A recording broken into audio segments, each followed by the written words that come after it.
Today, we are going to start an amazing journey through the American continents.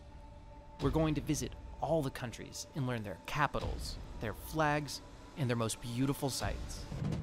And we're also going to explore fundamental information about their histories, geographies, demographics, and economies.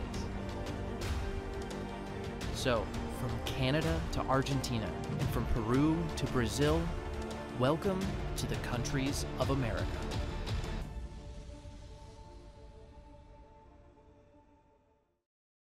So let's go ahead and get started in South America with Argentina, whose capital is in the city of Buenos Aires. The most spoken language here, like many South American countries, is Spanish. In most of America, Spanish is the widely spoken language, since most of the continent was conquered and colonized by the Spanish Empire. But don't worry, it's not the only language we'll talk about today. Back to Argentina, it is a huge country. In fact, it's the 8th largest country in the world by area. And with such a big size and a huge extension from north to south, it has a wide multitude of landscapes, from jungles in the north, to steppe deserts in the central regions, and even glaciers in the south. In Argentina, on the border with Chile, is where you'll find the highest mountain in Americas, Aconcagua Peak, with an elevation of nearly 7,000 meters. Moving just a bit west, we find Chile, which has its capital in Santiago de Chile. The most common language here, like Argentina, is Spanish. Chile is an extremely long and narrow country, sandwiched between the Pacific Ocean and the Andes Mountains. In the south of Chile, you can find stunning glaciers and dense, humid, temperate rainforests. But if you move north, the climate gets more and more arid. In the very north of the country, you find the Atacama Desert, the driest desert on Earth. There are some places in the Atacama Desert where it hasn't rained in centuries. Off the coast of Chile, you can also find the famous statues of Easter Island, which are a UNESCO World Heritage Site. Interestingly, there's a conspiracy theory that argues that there is a giant human sculpture inside the Earth, with the Easter Island revealing the heads of the statues, and the feet being shown on the other side of the world at Stonehenge in the United Kingdom. Bruh. Next, we have Uruguay, which is a very small country, and its capital is the city of, like this video. And the most spoken language in this country is subscribing. Yes, I know that might seem like a joke, but it's true. I'm not kidding. They later changed the name of the capital to Montevideo. However, it's good to honor the ancient gods.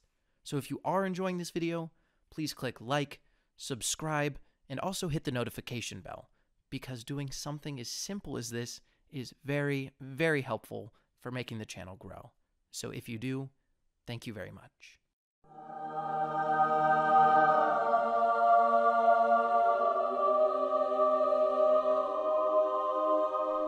Okay, but really, the capital of Uruguay is Montevideo, a city that has magical places like Colonia del Sacramento. And, unsurprisingly, the most spoken language in this country is, you guessed it, Spanish.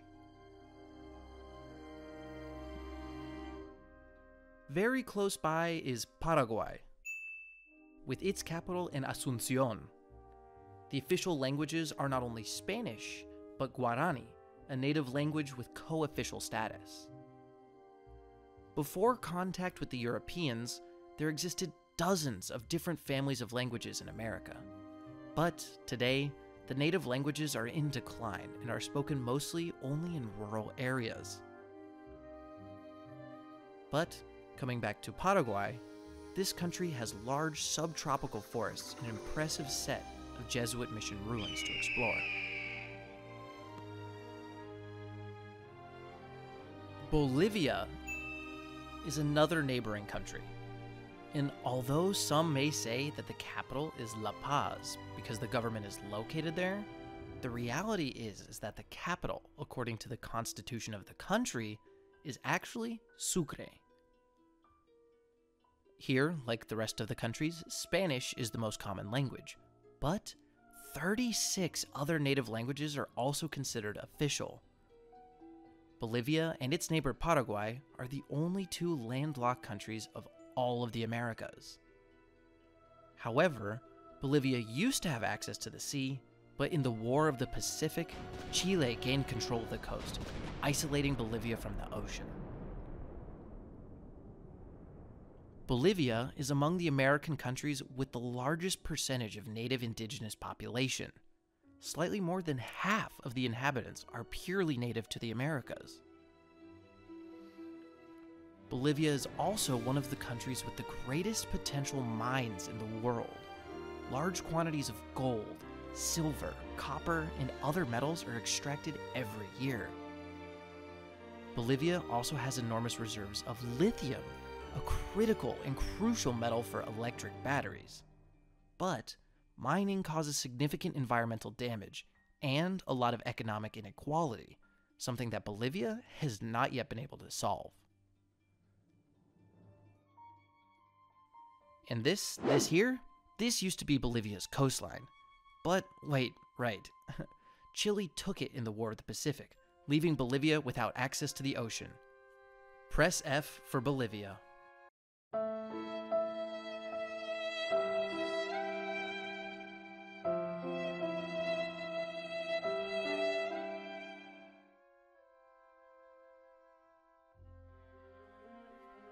Peru has its capital in the city of Lima. And of course, Spanish is the most spoken language, but Quechua, Aymara, and other native languages are also official in their own regions.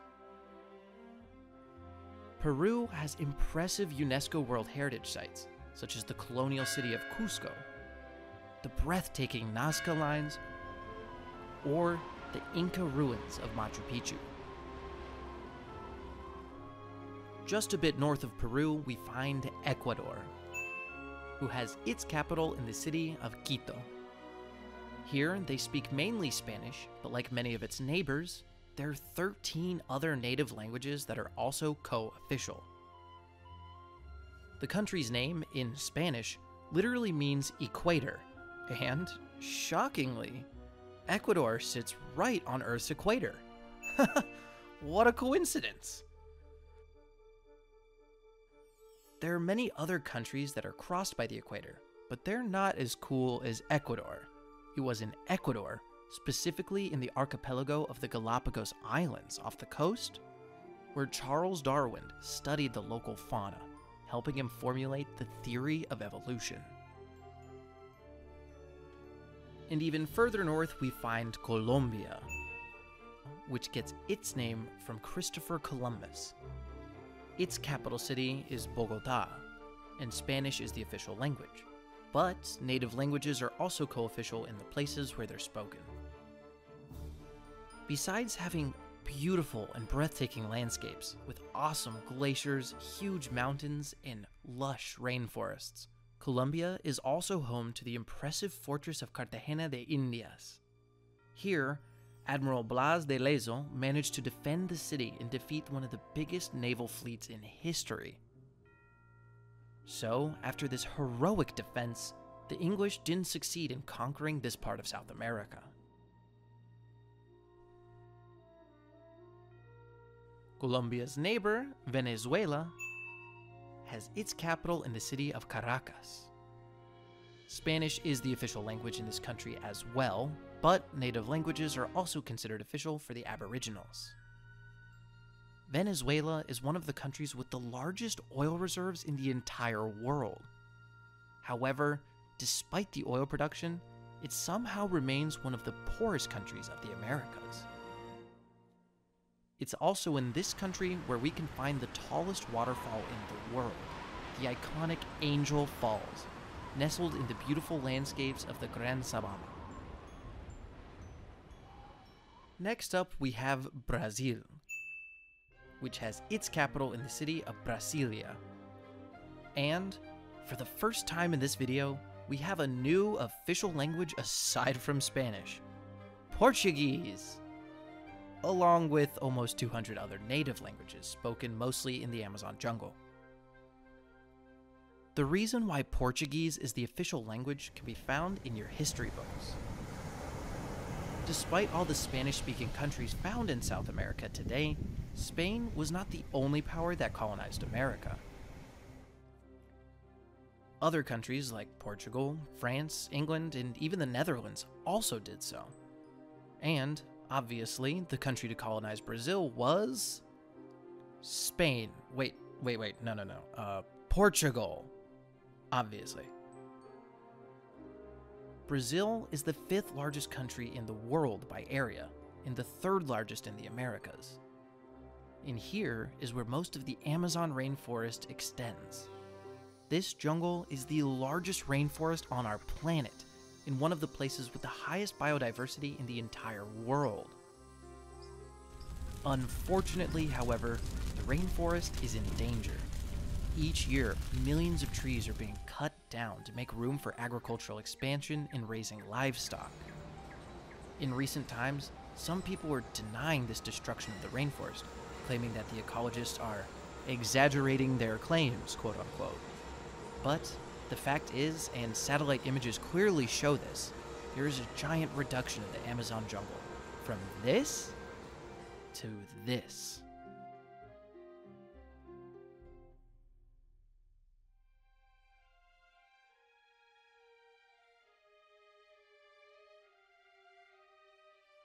In all the South American countries I've mentioned, Spanish or Portuguese are spoken, in addition to many other native languages.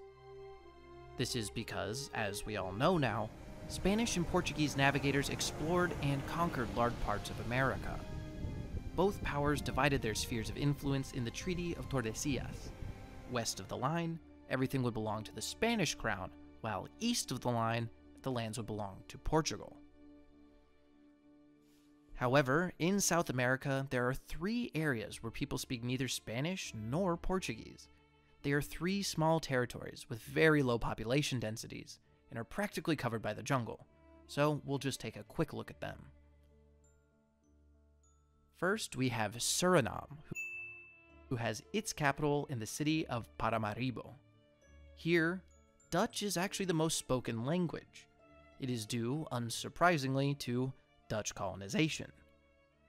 Even if Portugal and Spain primarily dominated America, other European powers claimed certain territories and took control for themselves. Nearby is Guyana, whose capital is Georgetown, and English is actually the most spoken language here.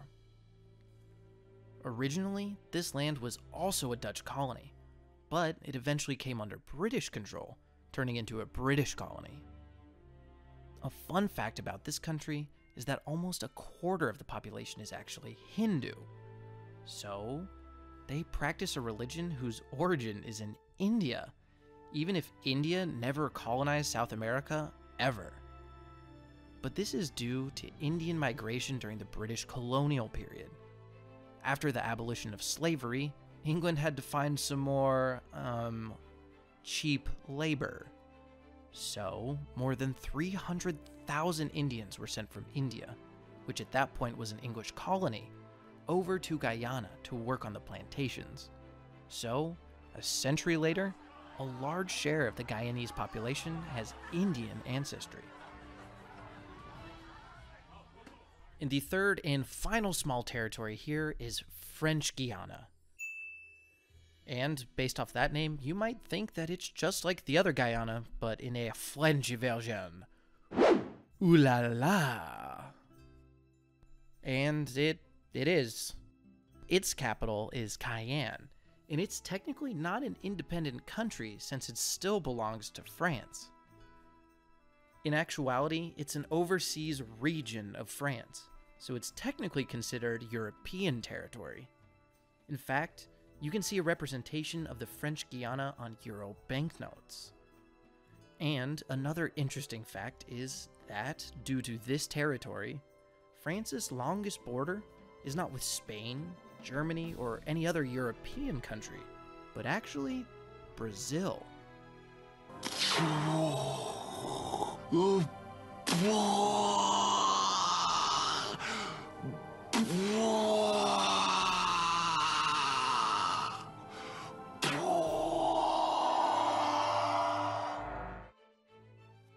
Here in French Guiana, you'll also find the Kourou spaceport, the place where the European Space Agency launches most of its rockets into space.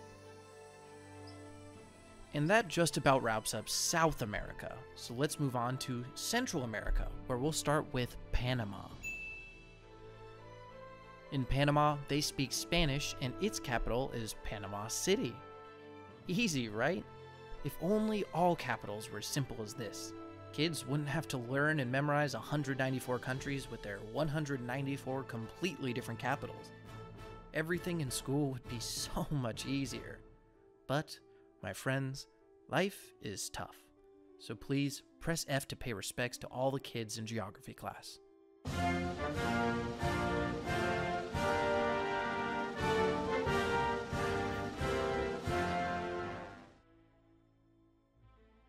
But we can't talk about Panama without, of course, mentioning the Panama Canal, one of the most impressive engineering feats in the world. The canal allows ships to cross the continent, connecting the Atlantic and Pacific Oceans.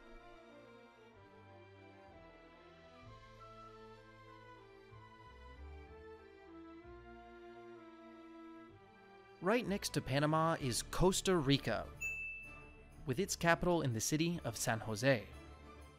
They also mainly speak Spanish here in Costa Rica. This country is one of the most biodiverse countries in the world. Its jungles are home to countless animal and plant species. Interestingly, Costa Rica and Panama are two countries with no standing army. They're some of the very few countries in the world that have no armed forces of any kind. And the reason why is that most of these countries are very small nations with no clear enemies nearby. And even if they had some, they probably wouldn't stand a chance of defending themselves.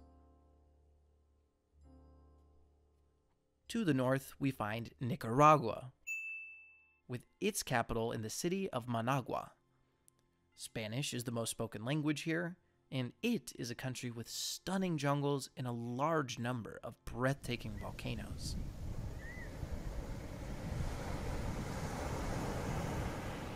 Close by is Honduras, with its capital in the city of Tegucigalpa. Here, they also mainly speak Spanish. Honduras has many fascinating sites, among which I would like to highlight the majestic Mayan ruins of the city of Copan.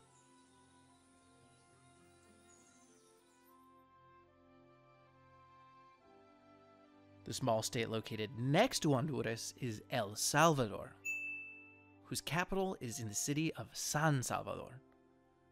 El Salvador in Spanish means the savior, or the one that saves you. And you might be surprised to know that this country is named in honor of the one who is saving you from not knowing the countries of America. That's right, it's me.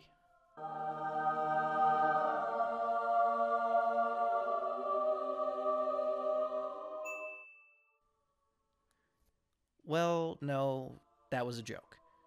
It's named in honor of the other savior.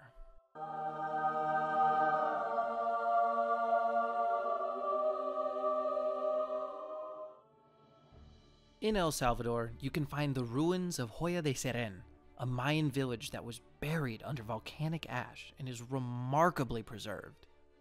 In fact, it's often called the Pompeii of the Americas.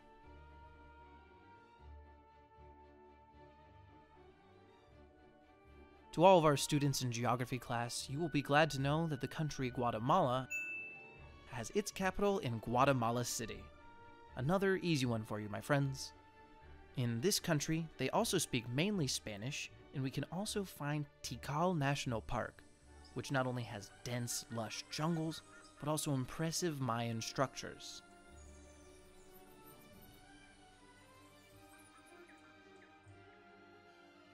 Belize gets its name from its former capital, Belize City, which is named after the Belize River.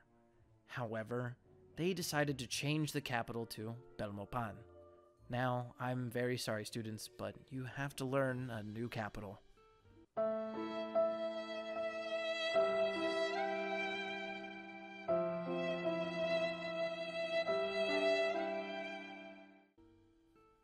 In Belize, surprisingly, the main language is actually English.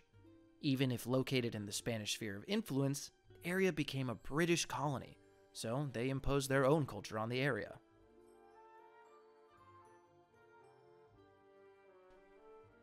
The enormous country next to Belize is Mexico. And once again, we have another easy capital here. Its capital is Mexico City. You're welcome, students.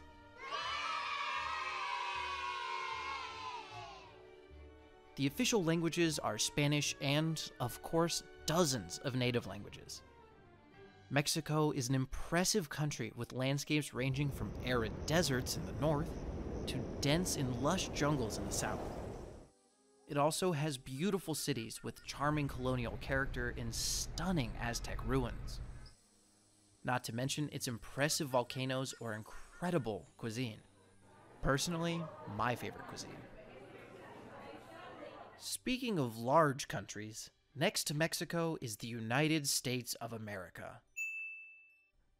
Although their most famous city is obviously New York City, the capital is actually Washington, D.C.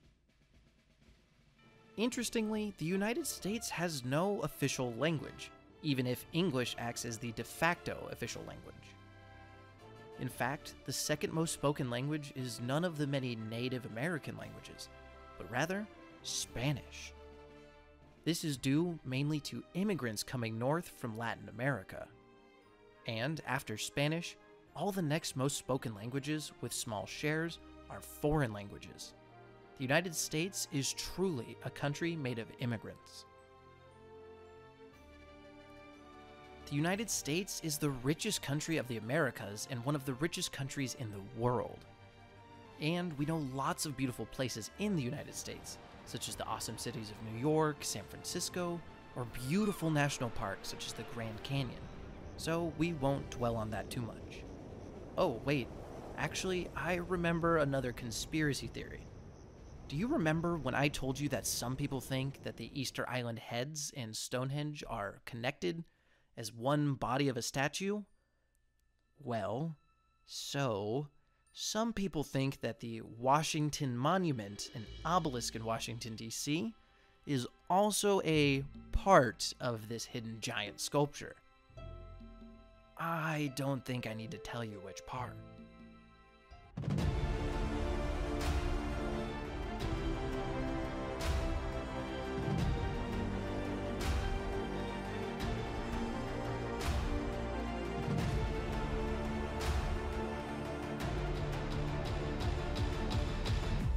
Bruh. Nevertheless, on this channel, we have some other videos about the geography of the United States, which go into a little bit more depth. So, if you want to learn more, don't be afraid to go watch them. You'll find a link at the end of the video. And one last thing, can't believe I forgot this, the United States is the third largest country in the world. It is truly a giant country. Speaking of large countries, let's move north to Canada. The second largest country in the world and the largest country in the Americas. The capital of Canada is Ottawa, and there are two official languages, English and French. English is spoken in most of the country, while French is spoken primarily in the province of Quebec. This division has its origin in the colonial times. Part of today's Canada was originally colonized by France, while the rest was colonized by the United Kingdom.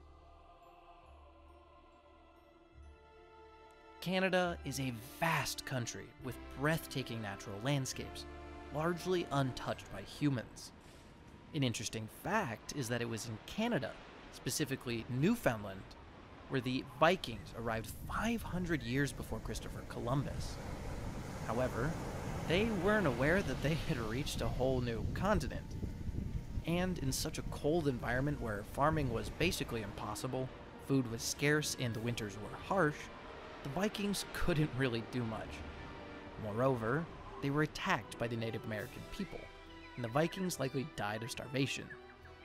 Since they were never aware of reaching a new continent, and their presence didn't really have a significant impact on the Americas, Christopher Columbus is usually given much more of the credit. But let's go ahead and return south to the Caribbean, because we still have a few countries left to go. First, we have Cuba, who has its capital in Havana, a city with impressive colonial heritage. Spanish is the official language of this country, and it has a long history of difficult relations with the United States.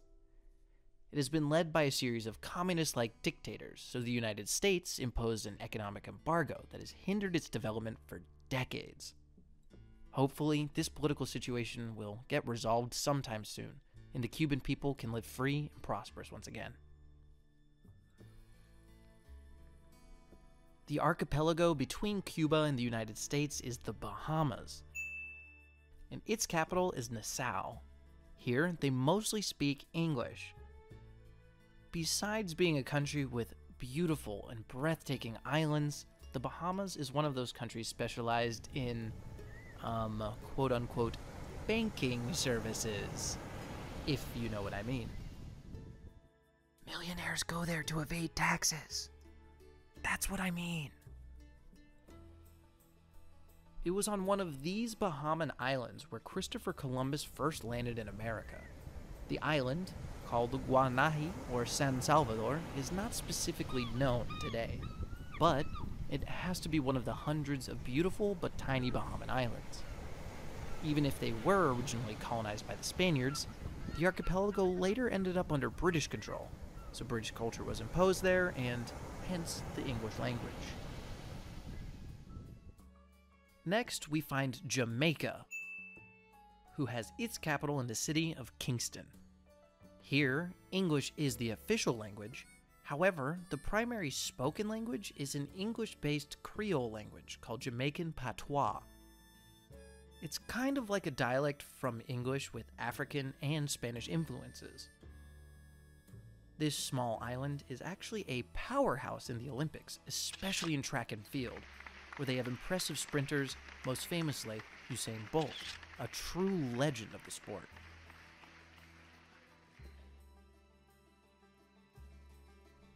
Next to Jamaica, there's an island divided into two different countries. On the left half, we find Haiti, with its capital in Port-au-Prince. There are two official languages in Haiti: French, due to the period of colonial French control, and Haitian Creole, another Creole language, this time based on French instead of Spanish and African influences. These Creole languages, derived from the original colonial language, are quite common on these islands and exist in many of the surrounding countries. Haiti is the poorest country of the Americas and one of the poorest nations in the world. It faces serious violence problems caused by gangs, and hurricanes hit the country year after year. And if this weren't enough, it has suffered 2 devastating earthquakes in recent years.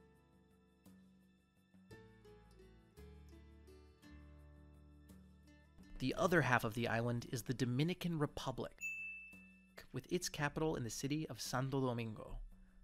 The official language is Spanish. Of note in the Dominican Republic is the Universidad Santo Tomás de Aquino, located in Santo Domingo, which was founded as early as 1538 and is considered by many to be the oldest university of the Americas. However, it was founded by the Pope, so it wasn't recognized by the Spanish monarchs until 20 years later, after the foundation in 1551 of the Universidad de San Marcos in Peru. So, there exists a debate about which of the two is actually the oldest university on the continent. So far, everything has been pretty easy. We've been in easy mode. Countries were big and clearly identifiable. But now it is time to get serious, and things are going to get complicated. What comes next is only suitable for those who want to reach an expert level. Do you see this group of islands here? Well, let's zoom in, because there we have, believe it or not, 7 different countries. So let's start from the south. Along the coast of Venezuela, we see this large island, which is Trinidad and Tobago, which is a combination of 2 islands, the island of Trinidad and the island of Tobago.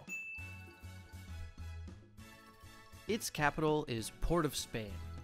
After the country's name and the capital's name, you might think that people should speak Spanish in this country, right? Well, no. They actually speak English. Just to the north is Grenada. Its capital is St. George's. They also mainly speak English. Moving one island up, we find St. Vincent and the Grenadines, which is made up of the island of St. Vincent, which is the island I'm pointing at right here. And over here are the Grenadines, which is the small archipelago next to it. However, these islands are so small that they don't even appear on the map. Its capital is Kingstown, and people mainly speak English here as well. Just to the east, there's another large island. It is Barbados, and they also speak English. The next island to the north is St. Lucia, which has its capital in Castries. The next island is not actually a country, but rather a territory of France. But the next one is Dominica, and its capital is Roseau. Here, they also speak English. The next island, which is the largest in this area, is also not a country, as it is another territory of France. Ooh la la! In the north, we find several islands, but let's only focus on the 2 that are situated to the north. They are Antigua and Barbuda, and the capital is St. John. Once more, you might think that with a name like Antigua y Barbuda, Spanish should be the national language, but they too speak English. Just to the west of Antigua and Barbuda is St. Kitts and Nevis, a small country formed by 2 islands. Its capital is Basseterre. It is so small that it is the 8th smallest country in the world.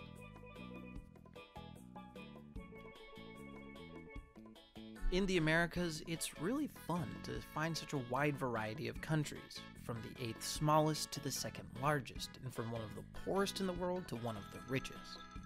It's truly one of the most diverse and interesting places on the globe. Up to now, I highlighted all of the countries of America, but you may have noticed that some areas were never explained. That's because they're not independent countries, but rather they belong to other nations as territories. We already covered French Guiana earlier in the video, so we're going to go ahead and skip that one. However, France also owns Martinique, Guadeloupe, St. Barthélemy, and St. Martin. The Netherlands owns Aruba and Curaçao. The United Kingdom owns the Cayman Islands, Turks and Caicos Islands, British Virgin Islands, Anguilla, Montserrat, and in the very south, the Falkland Islands. The United States owns Navassa Island, the US Virgin Islands, and of course, Puerto Rico. And finally, Denmark owns Greenland. You may have noticed that Spain and Portugal, the 2 powers that first conquered vast parts of these countries, today own no territories there. Some of these territories now mentioned have the same rights and obligations as the rest of the fellow citizens in their homelands, but others still have semi-colonial status. So, believe it or not, here in the 21st century, there's still territories to decolonize in America. Well, that is all for today. I hope you guys enjoyed the video. Thank you for coming on this journey through the Americas. I hope you learned so much. If you enjoyed the video, please like, subscribe, hit the notification bell. You know those help out so much. And of course, leave a comment. Tell us what you thought about the video or what was your favorite thing that you learned. Thank you so much for joining us again today, and I'll see you next time.